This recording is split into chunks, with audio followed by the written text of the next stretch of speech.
Pangunguna ng NDRMC ang sasagawang nationwide simultaneous earthquake drill ngayong araw. At may live report si June Veneracion. June! Igan, mga 3 oras mula ngayon ay magsisimula na itong earthquake drill dito sa bayan ng Carmona, lalawigan ng Cavite. Kung nakikita nyo sa akin likuran, nandito na yung mga rescue team mula yan sa mga local government, DOH, Bureau of Fire Protection at Office of the Civil Defense. Mahalagang magkaroon ng earthquake drill sa mga ganitong klaseng lugar, Igan, dahil itong Carmona ay nadadaanan ito ng West Valley Fault System. Mga 4 na barangay itong nadadaanan ng West Valley Fault System. Kaya ang nagiging direktiba rito ng lokal na pamahalaan ay bawal na bawal magtayo ng mga istruktura sa 4 na barangay na yan na dinadaanan nga ng fault system na yan.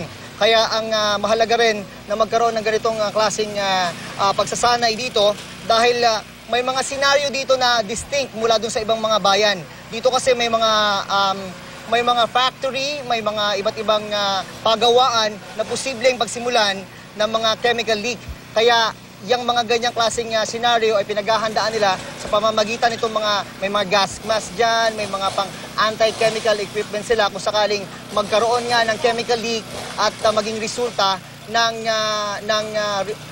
earthquake dito sa area na ito. Bukod dito sa Carmona, Igan, ito lang kasi yung pilot area ng earthquake drill. Meron pang iba't ibang earthquake drill nationwide ito, simultaneous mula sa iba't ibang probinsya. Kaya mamaya, sa aming pagbabalik, Igan, ay papakita natin kung ano yung mga gamit.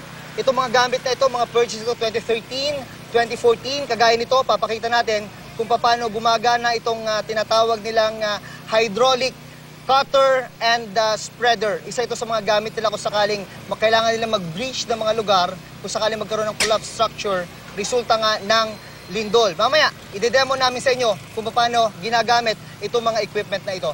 Balik sa inyo dyan sa studio. Maraming salamat, June Veneracion.